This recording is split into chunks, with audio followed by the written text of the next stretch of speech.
Muy buenos días, queridos hermanos. Les saludo con la paz de Jesucristo. Que el Señor lo bendiga. ¿Cuántos de ustedes tuvieron la bendición de estar el culto de anoche? Levante su mano, por favor, los que estuvieron el culto de anoche. Amén. Gloria a Dios. Tuvimos un culto muy lindo, hermano, muy bendecido. La palabra que compartió nuestro hermano Daniel Silva, la verdad que el Señor usó mucho su vida y tuvimos un culto maravilloso, un culto de testimonios.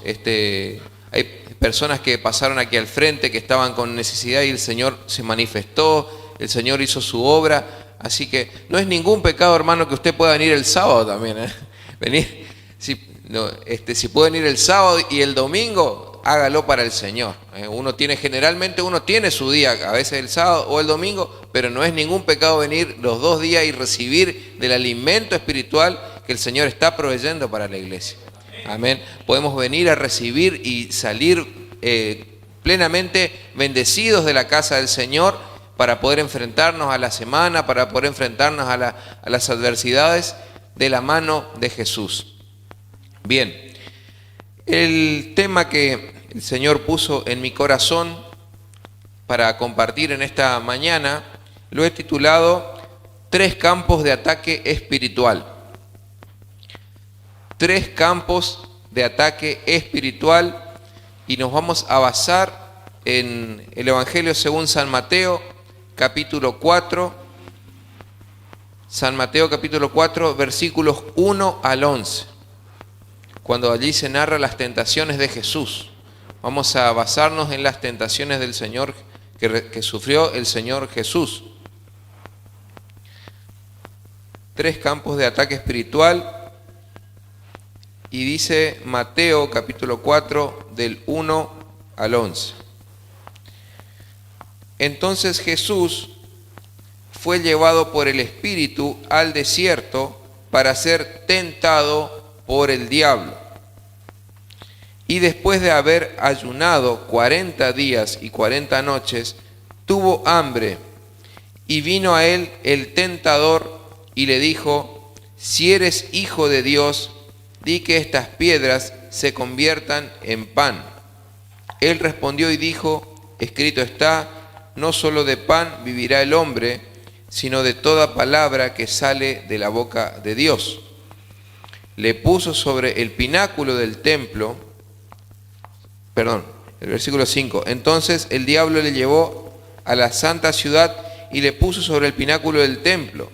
Y le dijo: si eres hijo de Dios, échate abajo, porque escrito está: a sus ángeles mandará acerca de ti, y en sus manos te sostendrán, para que no tropieces con tu pie en piedra. Jesús le dijo: escrito está también, no tentarás al Señor tu Dios. Otra vez le llevó el diablo a un monte muy alto y le mostró todos los reinos del mundo y la gloria de ellos. Y le dijo: todo esto te daré si postrado me adorares. Entonces Jesús le dijo: vete, Satanás, porque escrito está: al Señor tu Dios adorarás y a Él solo servirás. El diablo entonces le dejó, y aquí vinieron ángeles y le servían. Amén. Tengamos un momento de oración, hermanos. Padre, en el nombre de Jesús, en esta mañana rendimos todo nuestro ser a ti, Padre. Señor, hemos alabado y hemos adorado tu nombre, Señor. Hemos ofrendado, Señor, para ti. Padre, en este momento pedimos humildemente, Señor, la asistencia de tu Espíritu Santo, Señor, para poder compartir la palabra, para que seas tú hablando mediante ella en nuestras vidas, dándonos dirección, dándonos sabiduría para tomar decisiones, Señor, dándonos entendimiento y luz, Padre Santo, acerca de los caminos, Señor, que tenemos que tomar, Señor. Padre, bendigo a tu iglesia, Señor, bendigo a tu pueblo, Señor. Gracias, Padre Santo, porque podemos estar en tu casa, Señor. Y bendecimos, Señor, a todos aquellos que nos están mirando, Padre Santo, por las redes sociales, Señor, para que la bendición de este mensaje llegue también a ellos, Señor. Gracias, Padre, en el nombre de Jesús. Amén. Amén. Bien. Entonces, 3 campos de ataque espiritual. El versículo 1 dice: entonces Jesús fue llevado por el Espíritu al desierto. Fíjese usted allí que Espíritu está con mayúscula. Entonces está hablando del Espíritu Santo, está haciendo referencia a que el Espíritu Santo, una vez que esto es un evento que ocurre seguidamente después del bautismo del Señor Jesús.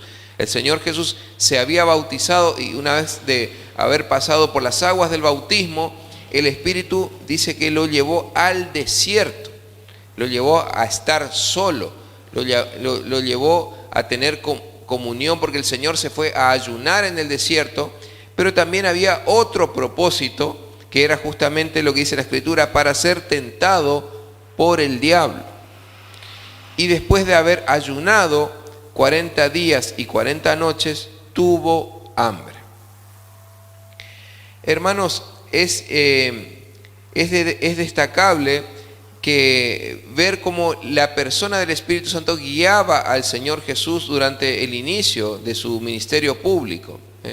Durante el inicio de su ministerio público, él habiendo dado el paso de la obediencia del bautismo, ¿no es cierto? Él ahora se iba a llenar y a fortalecer espiritualmente para poder empezar a servir y así dar inicio después ya después de haber ayunado 40 días y 40 noches, ya poder dar inicio a su ministerio público, cuyo primer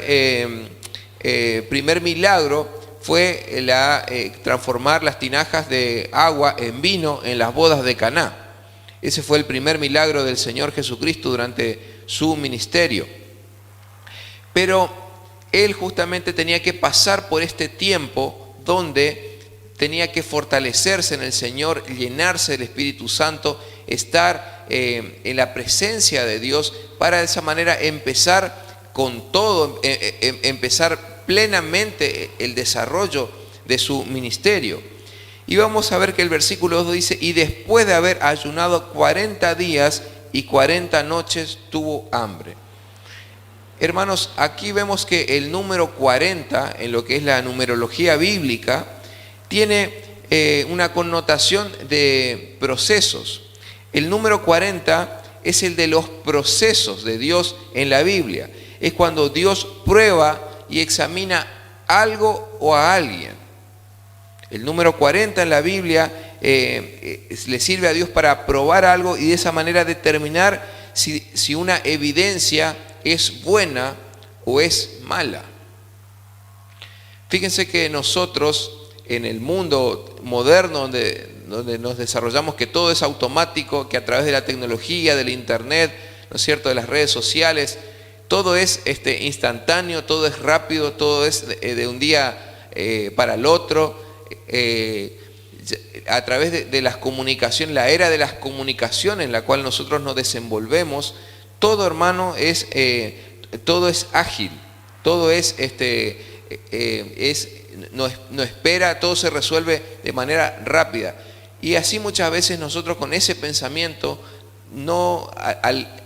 en el mundo en el cual nos movemos, nosotros no entendemos que Dios tiene sus procesos con nosotros, con los cristianos. A veces cuando pedimos algo, a veces cuando empezamos a buscar de Dios, queremos las cosas ya mismo, ahora. No sabemos y no entendemos que Dios prueba las cosas. Dios prueba las cosas y Él tiene sus tiempos a fin de que las cosas sean manifestadas correctamente. El número 40, por ejemplo, hace referencia también, me viene a la mente, los 40 años del desierto que tuvo que atravesar el pueblo de Israel, la nación de Israel, cuando sale de Egipto hasta llegar a la tierra prometida. Ellos tardan 40 años para que se cumpla la promesa. Moisés justamente estuvo 40 años en la casa de Faraón.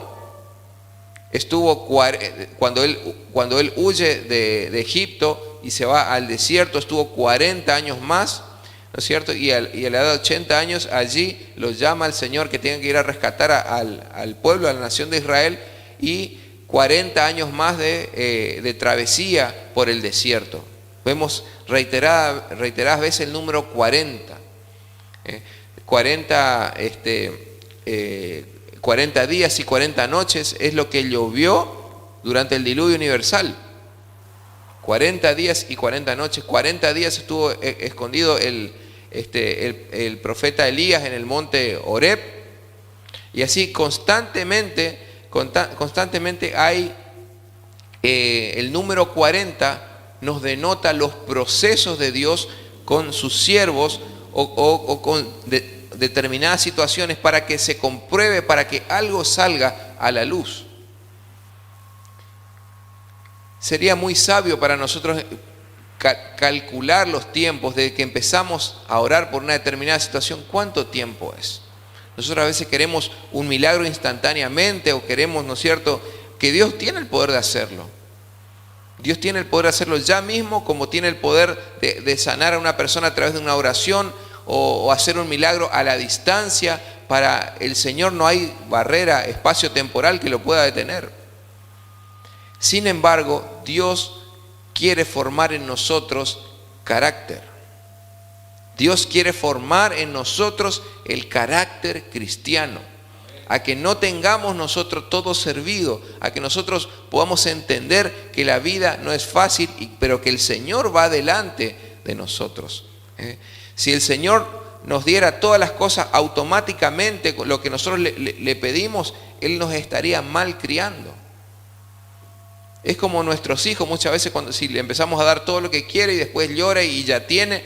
No, hay que... El papá, la mamá conoce a su hijo, sabe lo que necesita, sabe si eso le va a hacer bien, si eso no le va a distraer de la escuela, si eso no le va a hacer alejar de venir a la iglesia, ¿no es cierto? Entonces el papá, cuando un hijo está bajo la autoridad del padre, el padre va regulando aquellas cosas que su mano le puede dar, que uno le puede brindar. Entonces muchas veces Dios, Él regula las cosas que nos da por el solo hecho de formar en nosotros hombres y mujeres de fe, hombres y mujeres conforme a la voluntad y el corazón de Dios, no personas, ¿no es cierto?, blandas, ¿no es cierto?, que van de un lugar hacia otro. Bueno, es que ya no me está gustando la iglesia, es que no me gusta quizá los temas que se cantan, mejor me voy a otra iglesia.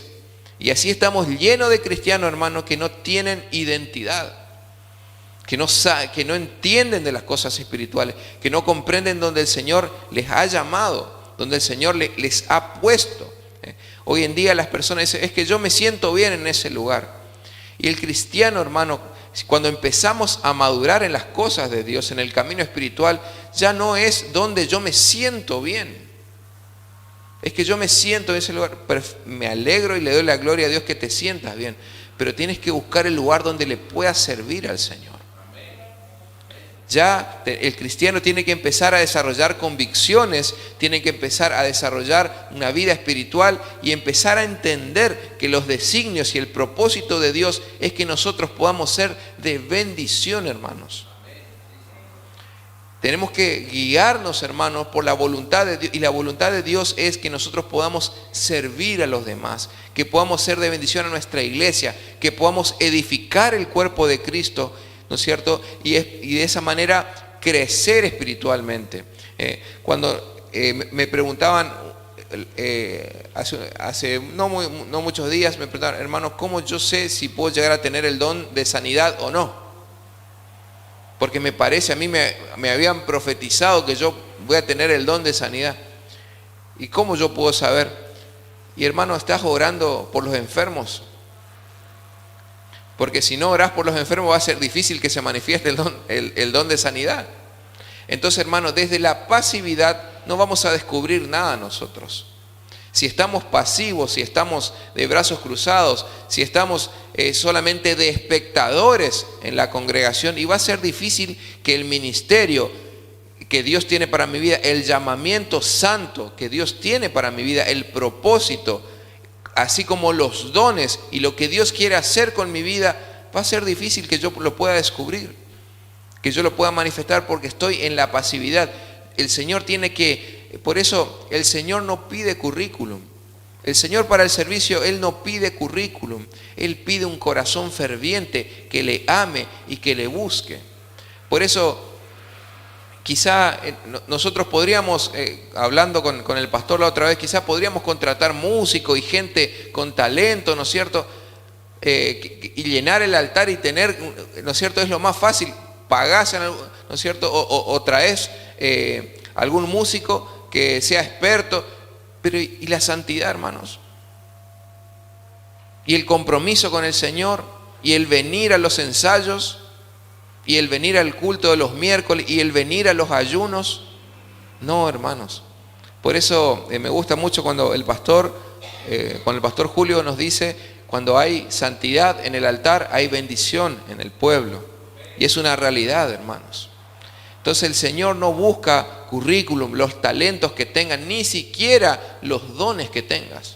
El Señor quiere un compromiso, un corazón. Y cuando el corazón del Señor está, cuando el corazón del hombre está conectado al corazón del Señor, en la misma sintonía, el Señor empieza a derramar de su gracia y de su poder sobre esa persona y lo empieza a usar, y la gloria de Dios se manifiesta a través de un hijo de Dios que está consagrado, que está comprometido.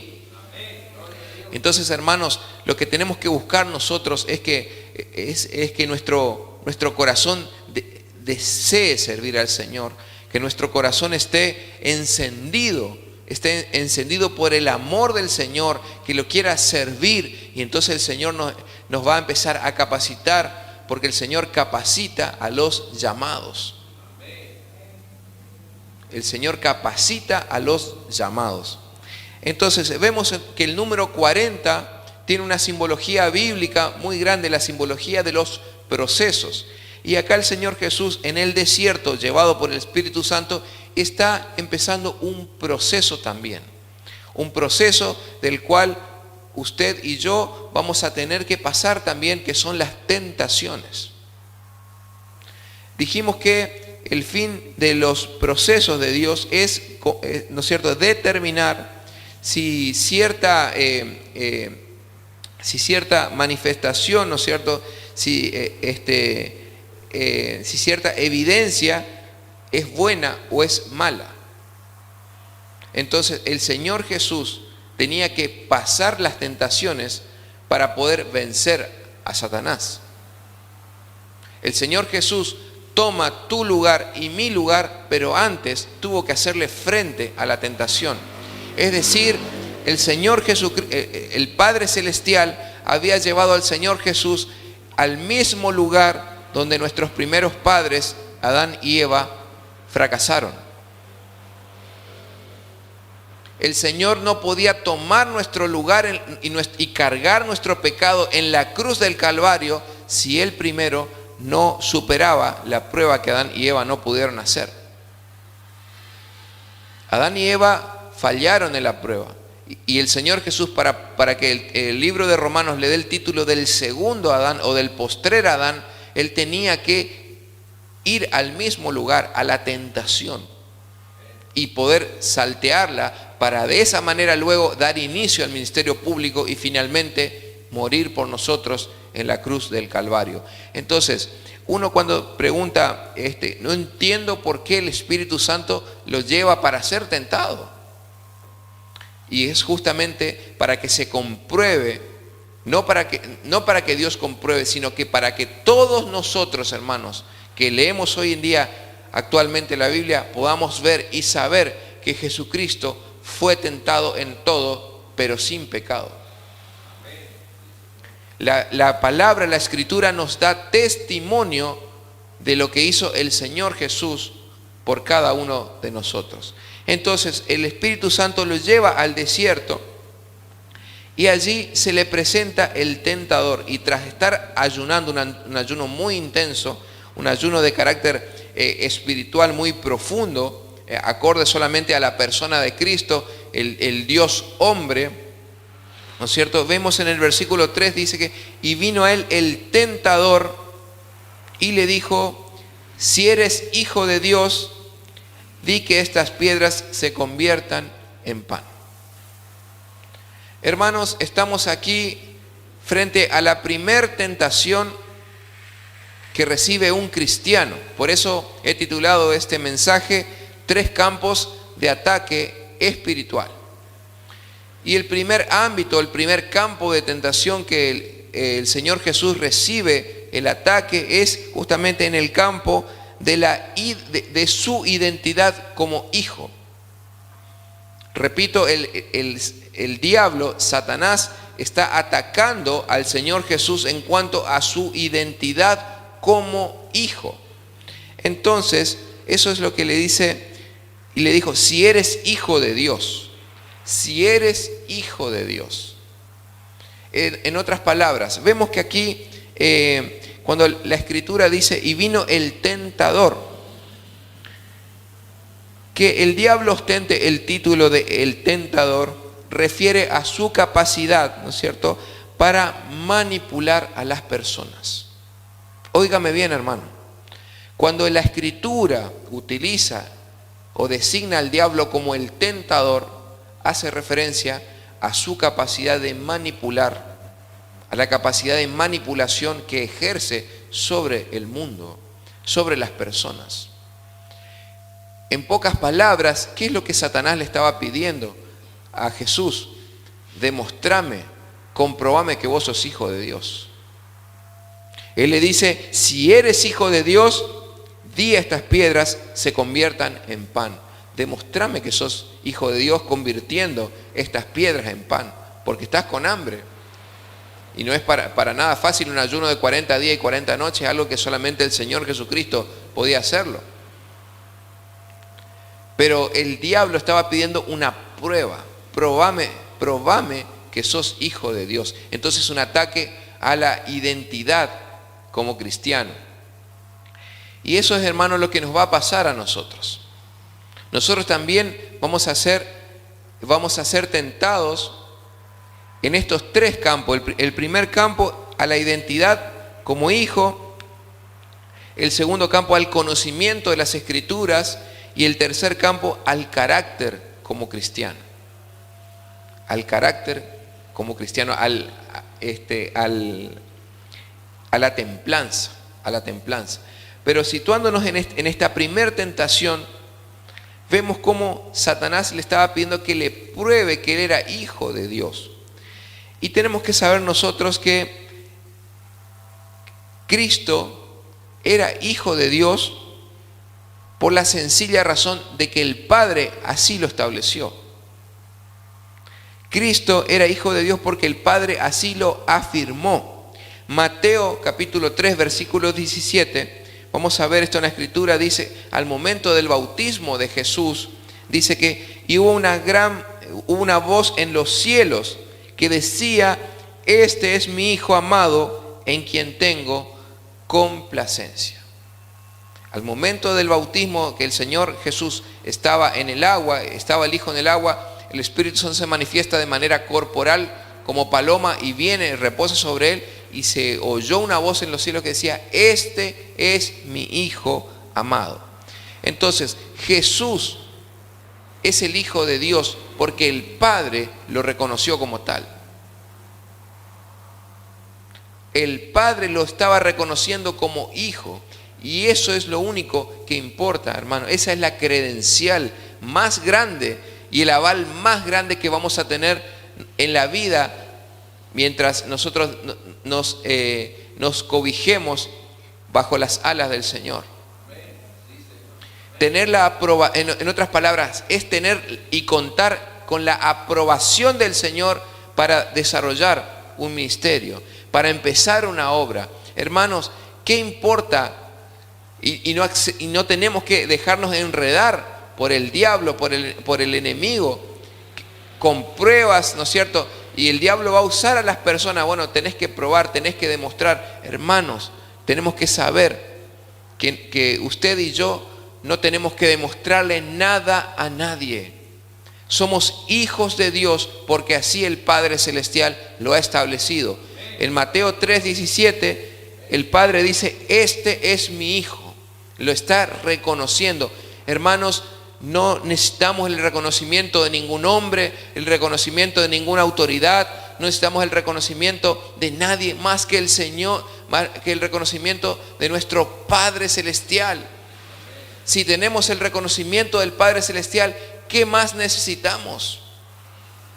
Y justamente para nosotros, Juan 1:12 dice: mas a todos los que le recibieron, a los que creen en su nombre, les dio potestad de ser hechos hijos de Dios. Hermano, usted y yo somos hijos de Dios porque en Juan 1:12 así está escrito. Y tenemos que tener la confianza y la seguridad de que todos los que le recibimos y los que creemos en su nombre, nos ha sido dada la potestad de ser adoptados, de ser hechos hijos de Dios.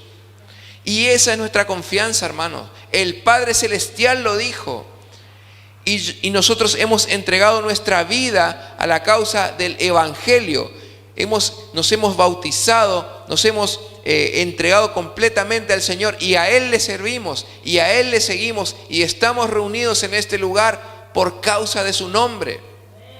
Les estamos siguiendo a Él, hermanos. Y entonces, si nosotros tenemos que tener la absoluta confianza de que somos hijos de Dios.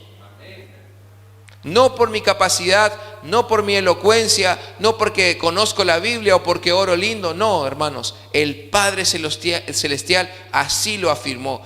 Y el Señor Jesús es el ejemplo sublime, el máximo exponente de este principio y esta verdad espiritual. Entonces somos hijos de Dios y no tenemos que dudar. ¿Tenemos pruebas? Sí tenemos pruebas. El Señor Jesús fue tentado en esa área. Entonces, constantemente ante las adversidades va a venir esa voz interna que dice: es que Dios no escucha tu oración. Es que Dios no está con vos. Es que vos pediste perdón, pero sabes que no estás arrepentido, entonces Dios no te perdonó. Y cosas, pensamientos que vienen, no, es que es la tercera vez que pedís perdón por el mismo pecado. Es la quinta vez que pecaste, mirá, Dios ya no te va a perdonar. No, hermanos, reprenda esa voz. Cuando venga esa voz a su conciencia, a su mente, es la voz del enemigo, hermanos. Puede venir directamente a la mente humana, como también puede utilizar alguna palabra, alguna persona para que nos dé una palabra. Hermanos, tenemos que tener el discernimiento espiritual para distinguir la voz del diablo, pero también tenemos que distinguir la voz de Dios. Y Dios dijo que somos sus hijos. ¿Somos perfectos, hermanos? No somos perfectos. El Señor Jesús fue el único perfecto, pero sí tenemos que buscar la santidad y caminar en integridad, hermano. Entonces, cuando vengan esos ataques a nuestra mente, que nos digan: mira, es que otra vez estás pidiendo perdón por el mismo pecado, otra vez estás con lo mismo, ¿no es cierto? Reprenda esa voz, reprenda esa situación. Vamos a ver qué es lo que el Señor Jesús le contesta. En el versículo 4 dice: Él respondió y dijo: escrito está, no solo de pan vivirá el hombre, sino de toda palabra que sale de la boca de Dios. En otras palabras, el Señor estaba respondiendo a través de Deuteronomio 8:3. Él estaba citando las Escrituras. Él estaba citando las Escrituras para responder a Satanás.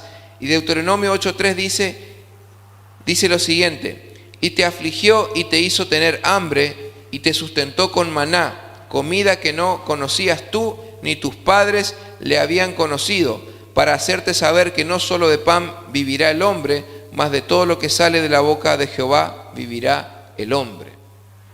Hermanos, vemos que el Señor Jesús está contestando a Satanás con las Escrituras. Cuando el tentador viene a nuestras vidas, hermanos, hasta lo hace a través de la Biblia, hasta lo hace a través de las Escrituras, pero está en nosotros conocer las Escrituras, hermanos, conocer las Escrituras. Vemos que también Jesús no utilizaba el poder de Dios por capricho. Si el Señor Jesús hubiese utilizado el poder, su poder, para convertir las piedras en pan, y hubiese hasta estado pecando, porque hubiese estado utilizando a su antojo. Justamente en Juan 5:30, el Señor Jesús dijo: no puedo yo hacer nada por mí mismo, según oigo, así juzgo, y mi juicio es justo, porque no busco mi voluntad, sino la voluntad del que me envió, la del Padre. El Señor Jesús no usaba el poder de Dios por capricho, no hacía milagros sino que Él hacía milagros solamente con el fin de buscar la gloria del Padre Celestial. Si el Espíritu Santo, tras llevarlo al desierto, y Él estaba allí en ese lugar, y al tener hambre, ¿con qué fin Él fue al desierto? Fue para ayunar y para ser tentado. El Señor lo sabía. Pero convertir las piedras en pan en ese momento iba a constituir ayudarse a sí mismo, en otras palabras, hacer trampas. Iba a constituir hacer trampa, porque Él tenía que estar ayunando 40 días y 40 noches. Y Él iba a ser tentado sobre eso. Entonces, el Señor Jesús tuvo que saber sobrellevar esta tentación acerca de su identidad como hijo de Dios, porque el eje, ¿no es cierto?, de esta primer tentación es sobre su identidad de hijo. Ese es el centro de la primera tentación. No es tanto el hecho de comer, ¿no es cierto?, el hecho de comer, de transformar o no transformar las piedras en pan. Es acerca de su identidad. Ese era el key de la cuestión de la primera tentación del Señor Jesús. Era acerca de su identidad: si eres hijo de Dios. Hermanos, no tengamos duda, si nosotros le hemos entregado al Señor nuestra vida, nuestro corazón, somos hijos e hijas de Dios. En el versículo 5 dice: entonces el diablo vino en una segunda ocasión. Entonces el diablo le llevó a la santa ciudad y le puso sobre el pináculo del templo y le dijo: si eres hijo de Dios, échate abajo, porque escrito está: a sus ángeles mandará cerca de ti, y en sus manos te sostendrá, para que no tropieces tu pie en piedra. Vemos que Satanás aquí está utilizando netamente la Escritura. ¿Qué es lo que está utilizando Satanás? Satanás está citando el Salmo 91, versículos 11 y 12. Satanás, haciendo uso de la Escritura, está tentando al Señor. Satanás usa el Salmo 91 y le dice que dice de la siguiente manera: pues a sus ángeles mandará acerca de ti, que te guarden en todos tus caminos, en las manos te llevarán, para que tu pie no tropiece en piedra. Es una cita textual, es una cita literal lo que Satanás está usando en contra de Jesús. Pero vemos que el Señor Jesús le responde en el versículo 7. Jesús le dijo: escrito está también: no tentarás al Señor tu Dios. No tentarás al Señor tu Dios. Vemos entonces, hermano, que estamos ante la segunda tentación, ante el segundo tipo de tentación, ante el segundo ataque del enemigo, que es el ataque al conocimiento de las Escrituras. El primer ataque del enemigo fue en cuanto a su identidad como hijo, que también nosotros en la vida padecemos este tipo de tentación. Y el Señor Jesús, que fue tentado en todo y fue probado en todo, hermano, también tenía que, él el primero, quien tenía que pasar todas las tentaciones que usted y yo tenemos que vivir en la vida. Entonces, el segundo tipo de ataque era el conocimiento de las Escrituras. Al respecto, Oseas capítulo 4, versículo 6 dice: mi pueblo fue destruido porque le faltó conocimiento. Por cuanto desechaste el conocimiento, yo te echaré del sacerdocio, y porque olvidaste la ley de tu Dios, también yo me olvidaré de tus hijos.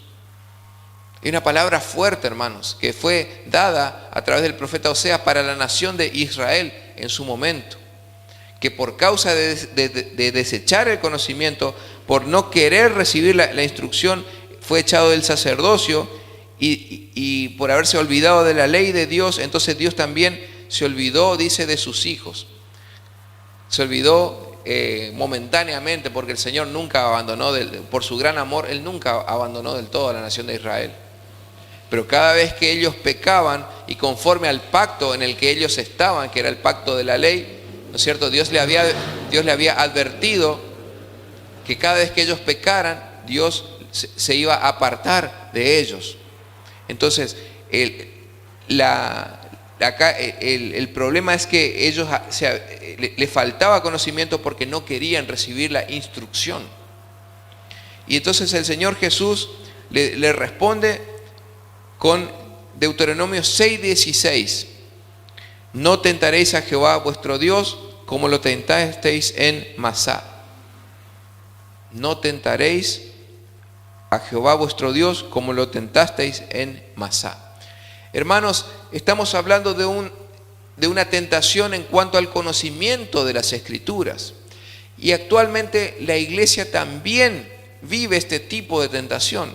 Cuando de repente se aparecen apóstoles o profetas, ¿no es cierto?, que traen: venga usted, ponga acá 1,000 pesos y haga un pacto con el Señor, y el Señor le va a dar 100 veces lo que usted puso.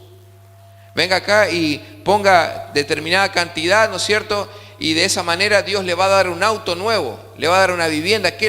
Vaya y si usted no tiene plata, vaya y venda lo que tiene, vaya y venda su bicicleta, su moto, y traiga la plata y ponga aquí en el alfolí.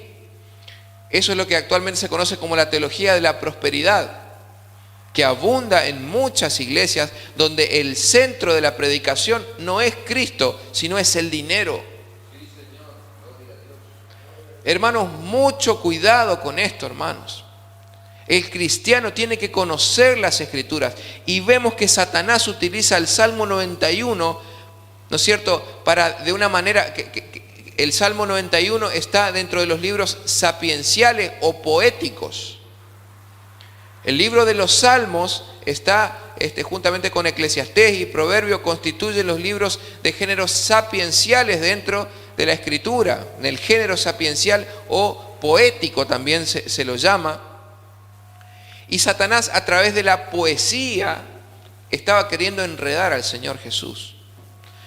Y esto es algo que me gusta, porque el Señor le responde con Deuteronomio 6:16.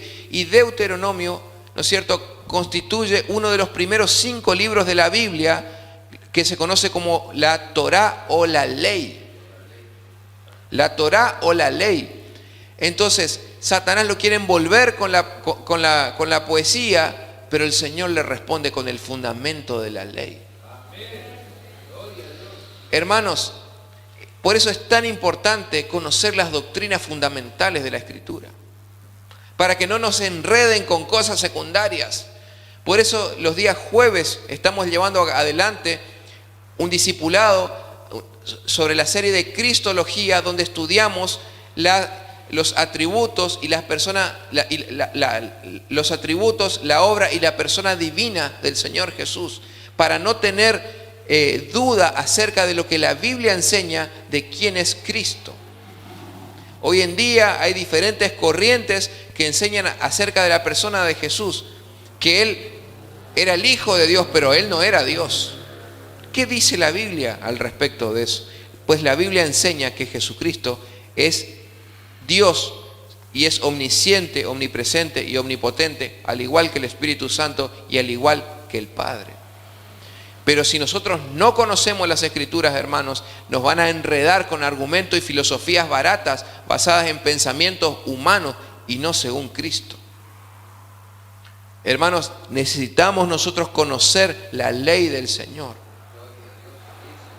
para no ser enredados con argumentos, con filosofía o quizá con teologías pasajeras que hacen estragos en las iglesias. Y después de repente, a la noche y la mañana, ¿no es cierto?, quizá el pastor desapareció y se fue con la plata. ¿Y cuántos casos han ocurrido de esa manera? Donde han sido gente que ha sido estafada, gente que ha sido quizá engañada, gente que se le ha prometido sanidades divinas, ¿no es cierto?, y que contribuía al sueldo de un pastor, al sueldo de un ministro supuestamente, y el pastor desapareció. Hermanos, no nos dejemos embaucar, hermanos. Tenemos que conocer las Escrituras. Satanás con la misma Escritura quiso enredar de forma poética al Señor, pero el Señor le responde con el libro de Deuteronomio, con una buena base en la Escritura. Y el Señor le dice en el versículo 7, repito, no tentarás al Señor tu Dios. Él sabía perfectamente y él podía discernir perfectamente que eso era un ataque al conocimiento de las Escrituras.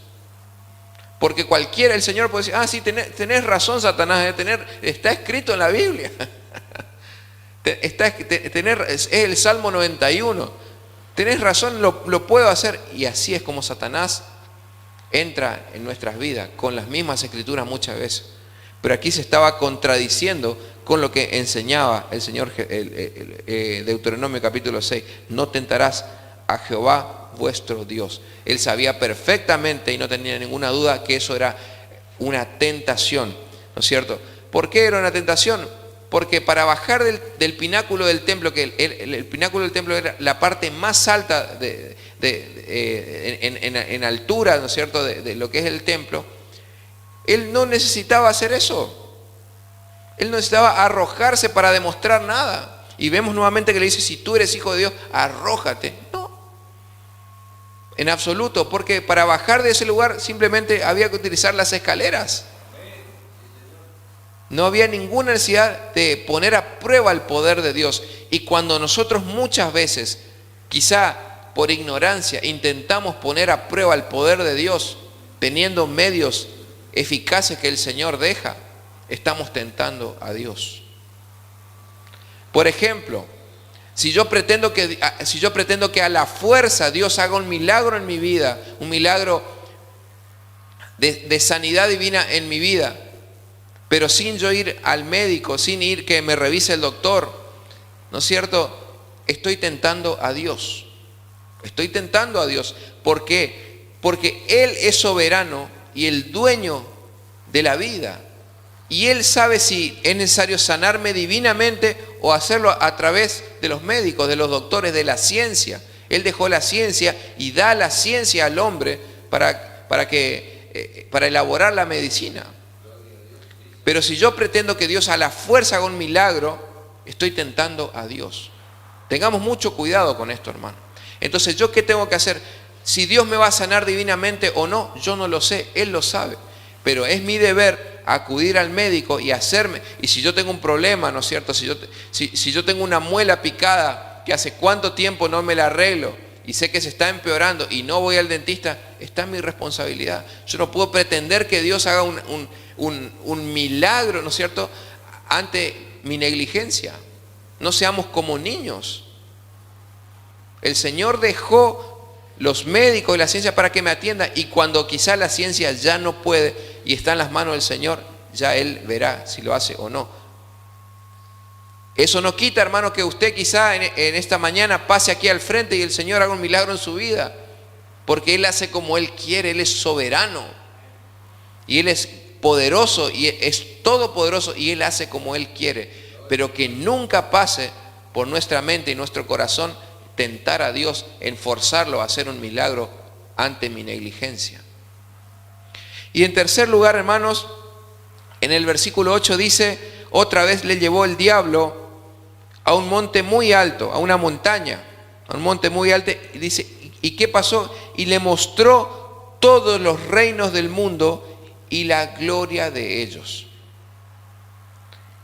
Y le dijo, el versículo 9, todo esto te daré si postrado me adorares.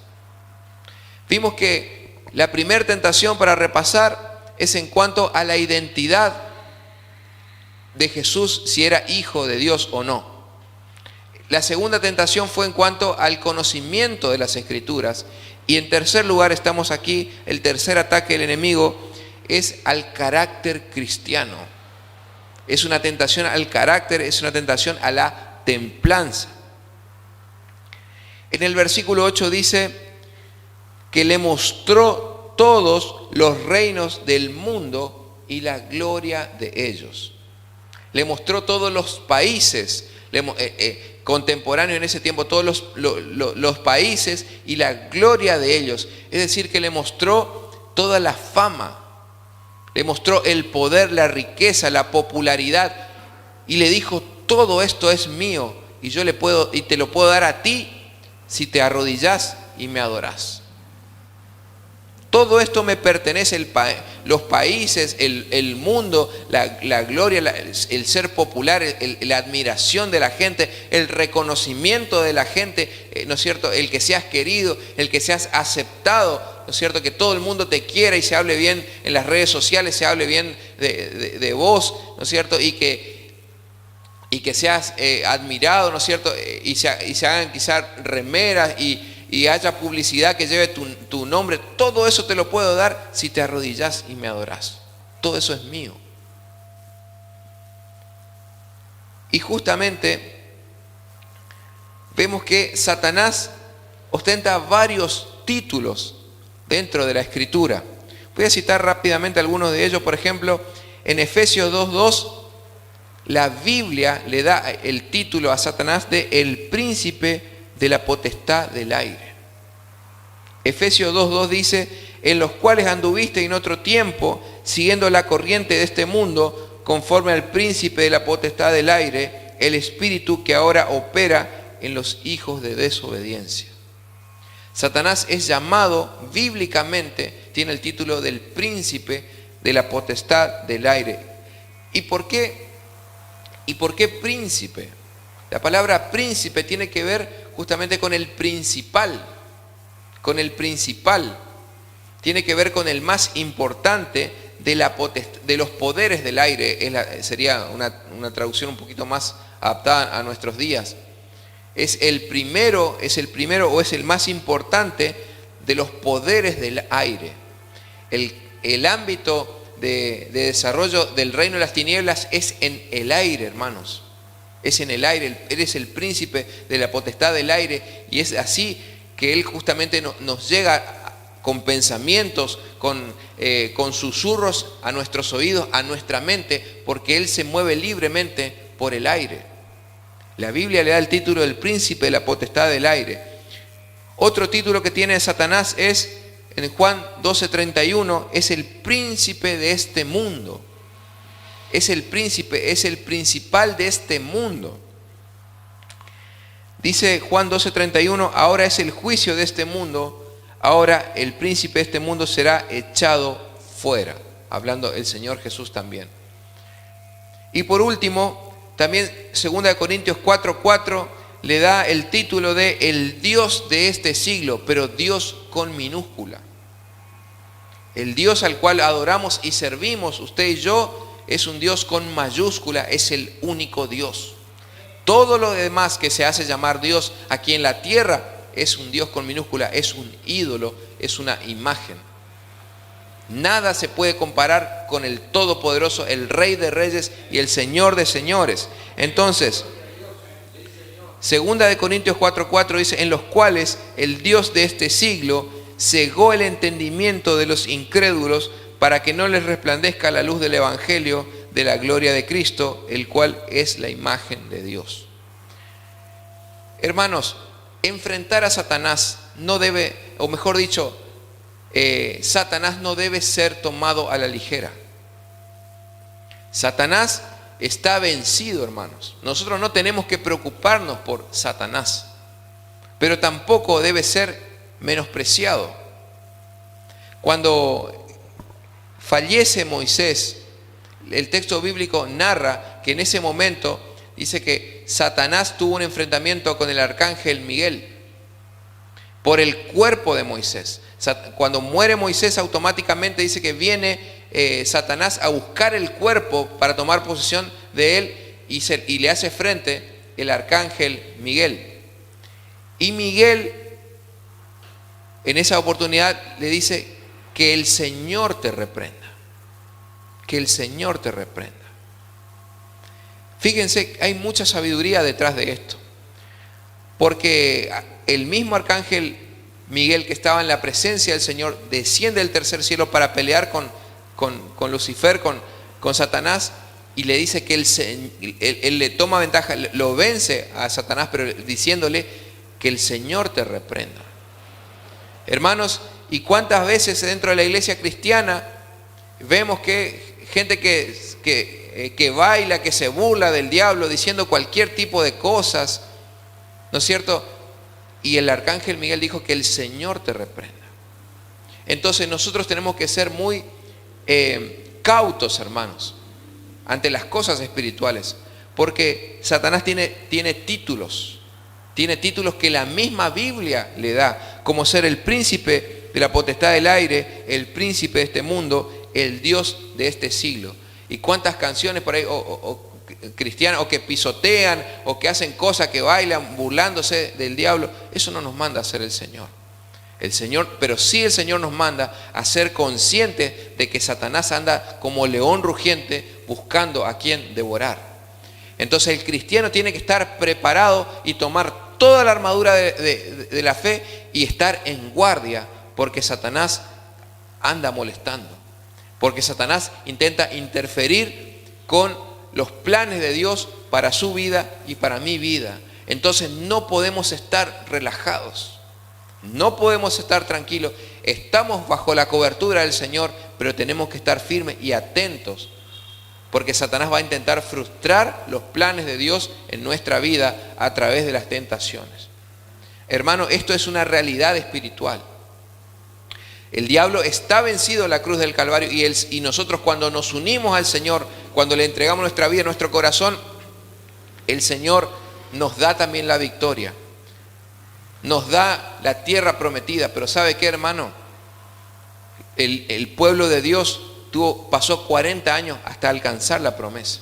Entonces nosotros tenemos promesas de Dios por escrito en la palabra, pero también vamos a tener que circular un camino, transitar por un camino hasta obtener la promesa. Y durante ese tránsito por esta tierra para obtener las promesas de Dios, vamos a tener que pelear muchas veces, hermanos. No es que tenemos todo servido. Satanás es el príncipe de este mundo y él se opone y levanta oposición para que el pueblo de Dios no avance.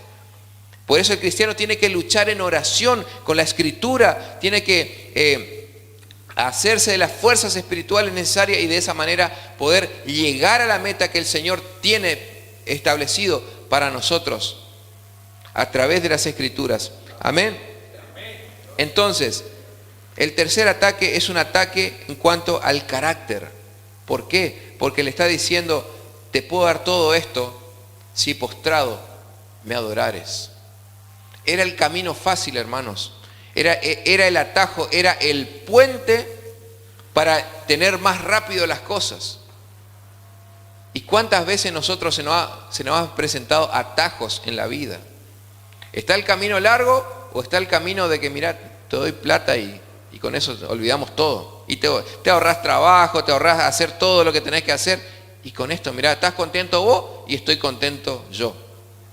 Y a través de un soborno, a través de corrupción, a través de cosas, se obtiene lo más fácil, hermanos. Este dinerillo, mirá, yo sé que vos tenés necesidad y esto te viene bien.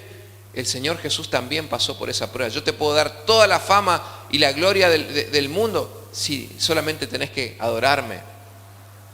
¿Vos no sos el Mesías acaso? ¿No sos el Mesías? ¿No sos el Hijo de Dios? Y bueno, vos como Hijo de Dios, y vos tenés que ser el más sublime acá sobre la tierra. Todo eso puedo imaginarme yo que es en el sentido de la conversación de que Satanás estaba teniendo con Jesús. Vos viniste para ser Mesías, vos tenés que reinar y tenés que ser el más importante acá en la tierra. ¿Cómo el Mesías va a andar arriba de un burrito? No, el carro último modelo. No, hermano. El Señor Jesús Le respondió en el versículo 10, vete, Satanás, porque escrito está, al Señor tu Dios adorarás y a Él solo servirás. Deuteronomio 10:20. Nuevamente, las bases, conociendo la ley, uno puede distinguir el error, hermano. El discernimiento espiritual no es algo que viene por arte de magia, hermanos. El discernimiento espiritual inicia con el conocimiento correcto de las Escrituras. Muchos cristianos piensan que por ahí el discernimiento es, y yo sentí algo, y sentí una guerra espiritual, y también puede ser, hermano. Pero el discernimiento espiritual se inicia a través del conocimiento correcto de las Escrituras. Porque discernir simplemente es diferenciar, es la capacidad de diferenciar la verdad del error. ¿Y cómo vamos a tener discernimiento si no conocemos las Escrituras?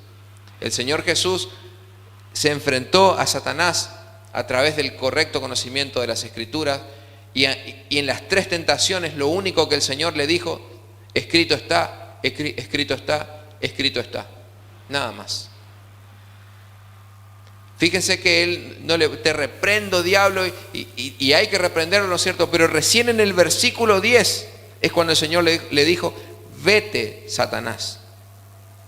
Vete, Satanás. Recién en el versículo 10, vete, Satanás, porque al Señor, escrito está, al Señor adorarás y solo a Él servirás. Y el versículo 11 dice, el diablo entonces le dejó, y aquí vinieron ángeles y le servían. Hermanos, el Señor Jesús jamás buscó su gloria, sino la gloria del Padre. El Señor Jesús no usaba su poder para beneficio propio, sino para que el Padre Celestial sea exaltado, para que se vea la gloria del Padre. Y el Señor Jesús nunca caminó independientemente del Padre.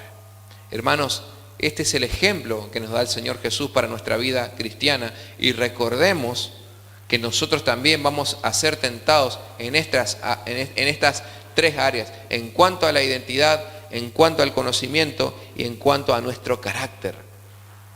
En cuanto al carácter, ahí tenés lo fácil. No, hermano, desechemos lo fácil, recordemos que solamente a nuestro Señor es a quien servimos, y Él es quien nos está mirando en todas las cosas. Hermanos, como conclusión utilizo Santiago 4:7. Santiago 4:7 dice, someteos pues a Dios, resistid al diablo y huirá de vosotros.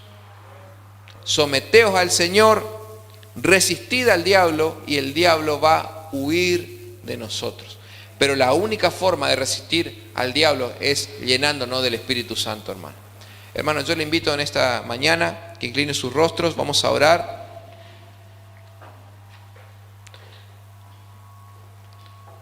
Cerremos los ojos en el lugar, vamos a meditar en lo que el Señor nos ha hablado en esta mañana. Y vamos a pedirle luz para que Él pueda guiar nuestra vida en las decisiones que vamos a tener que tomar al respecto. Padre Santo, en el nombre de Jesús, Señor, te damos gracias por tu palabra. Gracias, Señor, porque ella es lumbrera y luz a nuestro camino, Señor. Padre, enséñanos a poder enfrentarnos a la vida, Señor, fortalecidos en tu palabra, Señor. Pedimos, Señor, el discernimiento, la guía, Señor, para poder darnos cuenta, Señor, de cuando el enemigo, Señor, intenta, Señor, manipularnos, cuando el enemigo intenta convencernos, Señor, de demostrar cosas que no estamos llamados a demostrar, Señor. Señor, tú no tuviste que demostrarle al diablo que tú eres el Hijo de Dios. Tú simplemente pensaste en lo que el Padre Celestial dijo de ti, y Él mismo te reconoció como su Hijo amado. Señor, ayúdanos a entender que no tenemos que demostrarle nada a nadie, y que solamente basta con tener tu reconocimiento, Señor, en nuestras vidas. Señor, que tú nos reconozcas, Señor, es lo más importante, lo fundamental para que nosotros podamos llevar adelante nuestra vida, Señor. Padre, capacítanos en cuanto a las Escrituras, Señor, y danos el carácter necesario para poder decirle no al pecado, para poder decirle no a las tentaciones, para poder decirle no al diablo, Señor. y de esa manera elegirte todos los días a ti, Señor, y poder transitar por tu camino, Señor. Padre, ayúdanos a ser conscientes de que la guerra espiritual no es para tomarlo a la ligera, Señor. Que todos los días tenemos que hacernos de las armas espirituales, Señor, para poder fortalecernos, Señor, y de esa manera poder, Señor, permanecer firme y hacer frente al diablo, y éste huirá de nosotros, Señor. Señor, ayúdanos, Señor, a ser conscientes de esta realidad espiritual, Señor. Y ayúdanos, Padre Santo, a no estar relajados, Señor, sino firmes, Señor, y perseverantes en la oración, Señor, para poder permanecer firmes, Señor, y esperarte en tu pronto regreso, Señor.